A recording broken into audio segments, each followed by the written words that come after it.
ஞாயிறு நோக்கி நடப்போம். இறை வார்த்தையை உயிராக்கி இறைவனை வாழ்வாக்கி வாழ்வோம். வாருங்கள், இறை வார்த்தையை அறிந்து அன்பு செய்து சாட்சிகளாவோம்.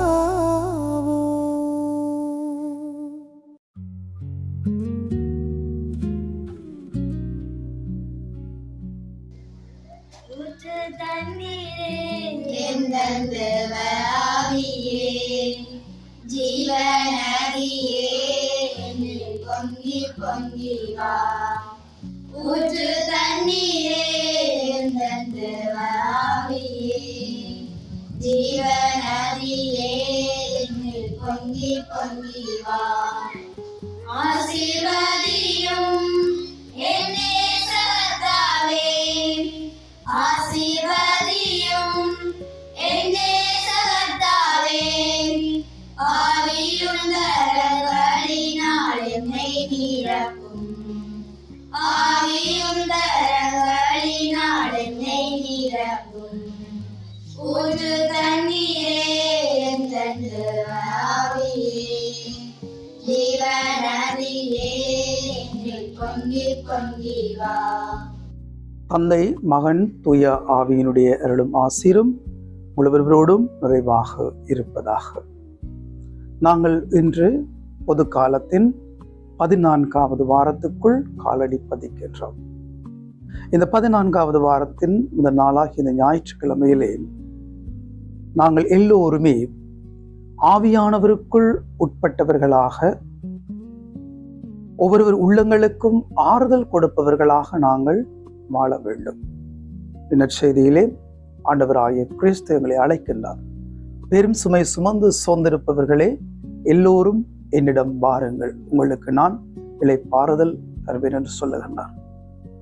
ஆண்டவருடைய இந்த வார்த்தைகளை சற்று நாங்கள் சிந்தித்து பார்க்கின்ற பொழுது நாங்களும் ஒருவர் ஒருவரை உற்று நோக்கவும், ஒருவர் ஒருவருடைய துன்பங்களில் பங்கு கொள்ளவும், எங்கே ஆறுதல் இல்லையோ அங்கு ஆறுதலை கொடுக்கவும், எங்கே அமைதி இல்லையோ அங்கே அமைதியை கொடுக்கவும், வறுமையோடும் துன்பங்களோடும் தீரங்களோடும் வாழுகின்ற ஒவ்வொரு உள்ளங்களுக்கும் நாங்கள் ஆறுதல் கொடுப்பவர்களாக, அவர்களுக்கு உதவிக்கரங்களாக, ஒவ்வொருவரையும் தூக்கி விடுபவர்களாக, அவர்களோடு பயணிப்பவர்களாக உடைய வாழ்க்கை பயணம் ஆரம்பிக்கப்பட வேண்டும்.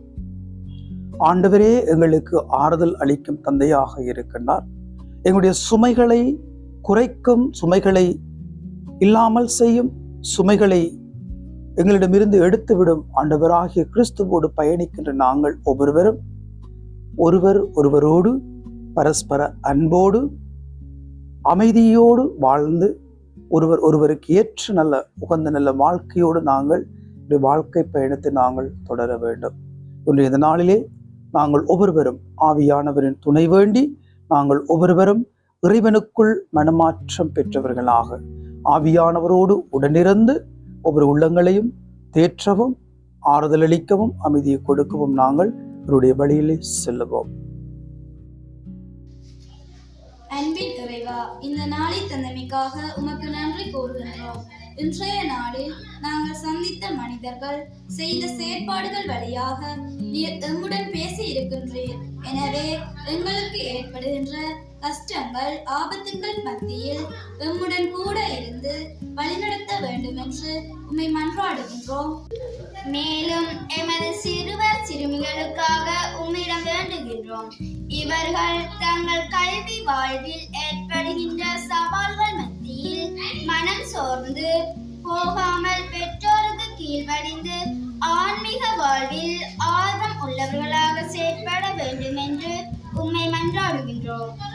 மற்றும் நோயற்றவர்களுக்கு நோயற்றவருக்கு மருத்துவ என கூறியது அனைத்து நோயாளர்களையும் நிறைவாக ஆசீர்வதித்து உமது காயங்களில் இருந்து வழிந்தோடிய தூய அவர்களை தொட்டு குணப்படுத்த வேண்டும் என்று இறைவா தொடர்ந்தும் இவ்வுலகில் நாட்டை ஆளும் தலைவர்களுக்காக உம்மிடம் வேண்டுகின்றோம். இவர்கள் சுயநலம் மறந்து புறநலம் நாடி மக்களின் தேவைகளை உணர்ந்து நீதியுடனும் நேர்மையுடனும் செயற்பட தூய ஆவியாரை பொழிந்தருள உம்மை மன்றாடுகின்றோம். இன்னும் ஏழைகள், அனாதைகள், விதவைகள், கைவிடப்பட்டவர்கள், முதியவர்கள் அனைவருக்காகவும் உம்மிடம் வேண்டுகின்றோம். இவர்களுக்கு தேவையான ஆறுதலையும் மன வலிமையும் கொடுத்தள்ள வேண்டும் என்று இறைவா வேண்டுகின்றோம். தொடர்ந்து திருச்சபையின் வளர்ச்சிக்காக பணிபுரியும் காப்பரசர், ஆயர்கள், பெண்கள், துறவிகள், பொது நிலையினர் அனைவரையும் நிறைவாக ஆசீர்வதித்து அவர்கள் தங்களுக்கென ஒப்படைக்கப்பட்ட மந்தைகளையும் நேரிய வழியில் நடத்தி செல்ல அருள் புரிய வேண்டும் என்று மன்றாடுகின்றோம். இவற்றையெல்லாம் எங்கள் ஆண்டவராகிய இயேசு கிறிஸ்து வழியாக உம்மை இறந்து மன்றாடுகின்றோம். ஆமென்.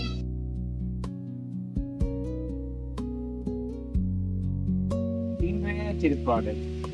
என் கடவுளே, என் அரசே, உம்மை புகழ்ந்து ஏற்றுவேன் என்ற திருப்பாடல். நம் ஆண்டவராகிய இயேசு கிறிஸ்து நம் ஒவ்வொருவரையும் தம் உயிரை விட மேலாய் மதிப்பவர். ஆண்டவரின் இரக்கமும் கனிவும் அவரை எளிதில் நம் மீது சினம் கொண்ட பிதாவே, தடுக்கி உதவும் என்னை ஆண்டவர் தாங்குகிறார். தாழ்த்தப்பட்ட யாவரையும் தூக்கி விடுகிறார். நம் அரசராகிய ஆண்டவரின் கரம் பிடித்து நடப்போம். திருப்பாடல் 145. பதிலுரை பாடலுக்கு உங்கள் பல்லவியாக. எங்கடவுளே என் அரசே, உம்மை புகழ்ந்து ஏற்றுவேன். என் கடவுளே, என் அரசே, உம்மை புகழ்ந்து ஏற்றுவேன். என் கடவுளே என் அரசே, உம்மை புகழ்ந்து ஏற்றுவேன். உமது பெயரை ஒன்றும் அப்போதும் போற்றுவேன். நாள்தோறும் உம்மை போற்றுவேன். உமது பெயரை ஒன்றும் அப்போதும் புகழ்வேன். என் கடவுளே, என் அரசே, உம்மை புகழ்ந்து ஏற்றுவேன். ஆண்டவர் இரக்கமும் கனிவும் உடையவர், எளிதில் சினம் கொள்ளாதவர், பேரன்பு கொண்டவர்.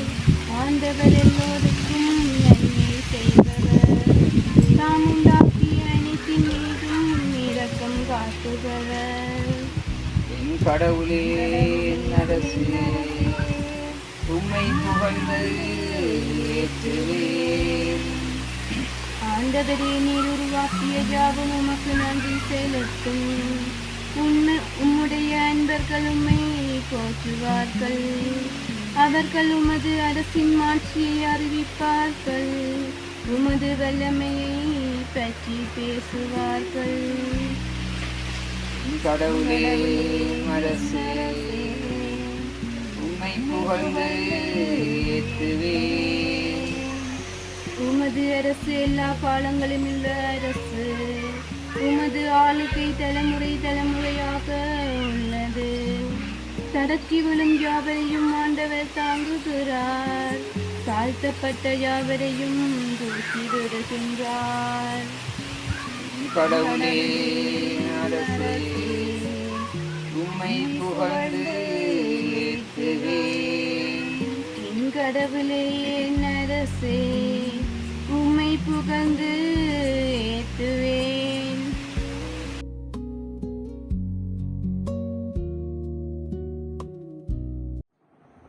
மத்தேயு எழுதிய நற்செய்தியிலிருந்து வாசகம். அதிகாரம் 11, இறை வசனங்கள் 25 தொடக்கம் 30 வரை. அவ்வேளையில் இயேசு, தந்தையே, விண்ணுக்கும் மண்ணுக்கும் ஆண்டவரே, உம்மை போற்றுகின்றேன். ஏனெனில் ஞானிகளுக்கும் அறிஞர்களுக்கும் இவற்றை மறைத்து குழந்தைகளுக்கு வெளிப்படுத்தினேன். ஆம் தந்தையே, இதுவே உமது திருவிழம். என் தந்தை எல்லாவற்றையும் என்னிடம் ஒப்படைத்திருக்கின்றார். தந்தையை தவிர வேறு எவரும் மகனை அறியார். மகனும் அவரை யாருக்கு வெளிப்படுத்த வேண்டுமென்று விரும்புகின்றாரோ அவருமன்றி வேறு எவரும் தந்தையை அறியார் என்று கூறினார். மேலும் அவர் பெரும் சுமை சுமந்து சோர்ந்திருப்பவர்களே, எல்லோரும் என்னிடம் வாருங்கள், நான் உங்களுக்கு இளைப்பாறுதல் தருவேன். நான் கனிவும் மனத்தாழ்மையும் உடையவன். ஆகவே என் நுகத்தை உங்கள் மேல் ஏற்றுக்கொண்டு என்னிடம் கற்றுக்கொள்ளுங்கள். அப்பொழுது உங்கள் உள்ளத்திற்கு இளைப்பாறுதல் கிடைக்கும். ஆம், என் நுகம் அழுத்தாது, என் சுமை எளிதாயுள்ளது என்றார். இது ஆண்டவரின் அருள்வாக்கு.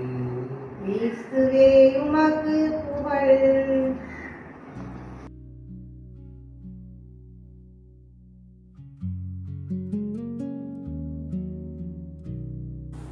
அன்பான சகோதர சகோதரிகளே, இன்றைய நாளின் நற்செய்தி வாசகமான புனித மத்தேயு எழுதிய சுவிசேஷம் அதிகாரம் 11 இறை வசனங்கள் 25 முதல் 30 வரையுள்ள வசனங்களை வாசிக்க கேட்டோம். மத்தேயு 11ஆம் அதிகாரத்தின் ஆரம்பத்தில் பார்த்தோம் என்றால், இயேசு தம் 12 சீடருக்கும் அறிவுரை கொடுத்து முடித்ததும் பக்கத்து ஊர்களில் கற்பிக்கவும் நற்செய்தியை அறிவிக்கவும் அவ்விடம் விட்டு அகன்றதை நாங்கள் பார்க்கின்றோம். அன்றைய காலகட்டத்தில் யூத சமய தலைவர்களின் கோட்டைகளாக விளங்கிய கொராசின், பெத்சாய்தா, கப்பர்நகூம் ஆகிய நகரங்களில் இயேசு தனது பணியை செய்கின்றார். ஆனால் அங்கு வாழ்ந்த யூத மக்கள், சமய தலைவர்கள் இயேசுவின் பணிக்கு அதிக எதிர்ப்பை தெரிவிக்கின்றார்கள். அவர்கள் இயேசுவை ஏற்றுக்கொள்ளவில்லை, அவரின் போதனையை ஏற்க விரும்பவில்லை. அதனால் அம்மக்கள் கடவுளால் புறக்கணிக்கப்படுகின்றார்கள். ஆனால் எளிய மனம் கொண்ட குழந்தைகளுக்கு ஆண்டவர் வெளிப்பாடு கொடுக்கின்றார். அதை நாங்கள் பார்த்தோம் என்றால், தந்தையே, விண்ணுக்கும் மண்ணுக்கும் ஆண்டவரே உம்மை போற்றுகின்றேன், ஏனெனில் ஞானிகளுக்கும் அறிஞர்களுக்கும் இவற்றை மறைத்து குழந்தைகளுக்கு வெளிப்படுத்தினீர் என்று வார்த்தை மூலம் ஆண்டவர் சொல்லி ஒரு நன்றி வேண்டல் பலியாக அந்த இடத்திலே நன்றி கூறுவதை நாங்கள் பார்க்கின்றோம். ஆண்டவராகிய இயேசு மேலும் கூறும்போது, பெரும் சுமை சுமந்து சோர்ந்திருப்பவர்களே, எல்லாரும் என்னிடம் வாருங்கள், நான் உங்களுக்கு இளைப்பாறுதல் தருவேன் என்று கூறுகின்றார். ஒரு சிலரை மட்டுமில்ல, எல்லாரும் வாருங்கள் என்று ஆண்டவர் கூறுகின்றார்.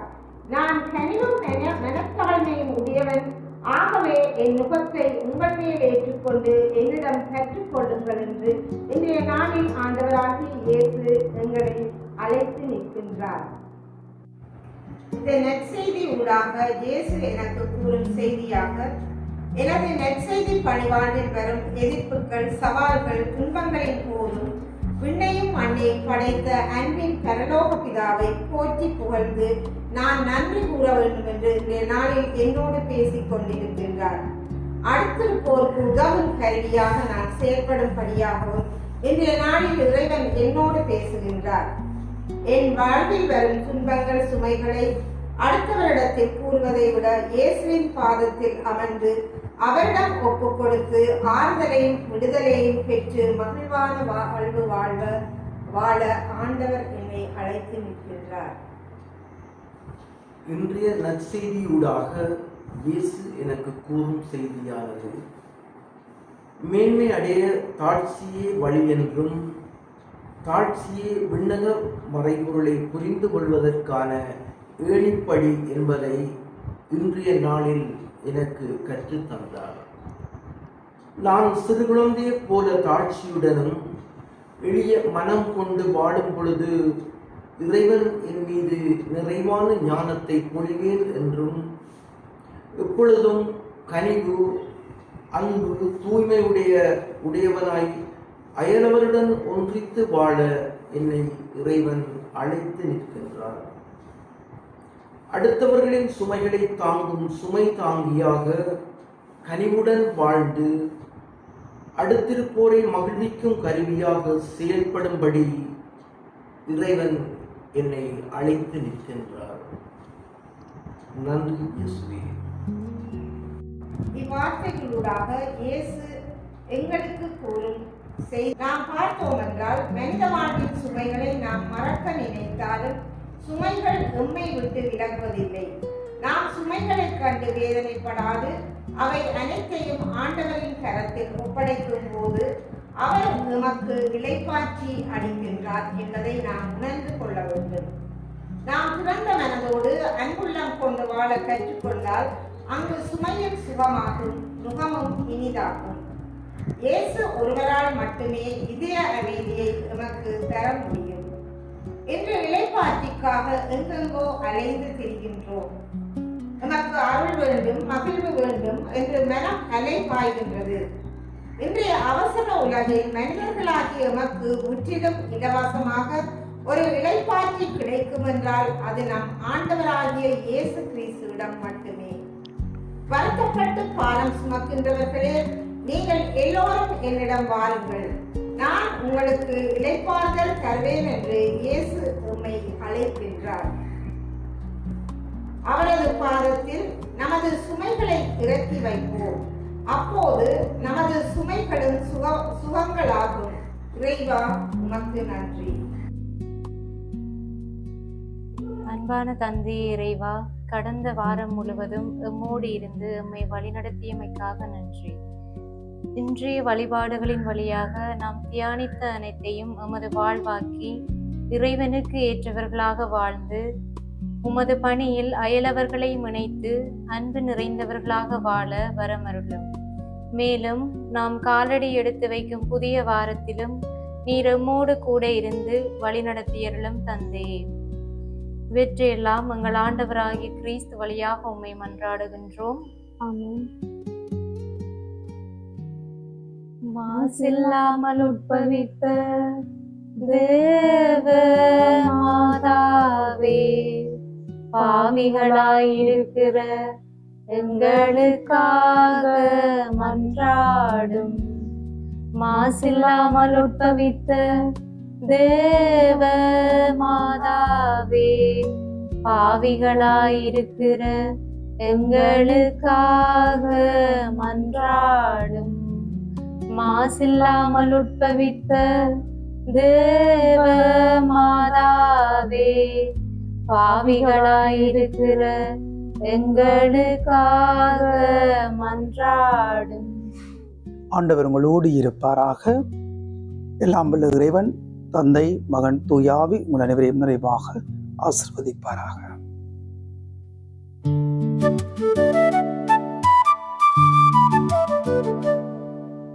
ஞாயிறு நோக்கி நடப்போம், இறை வார்த்தையை உயிராக்கி இறைவனை வாழ்வாக்கி வாழ்வோம்.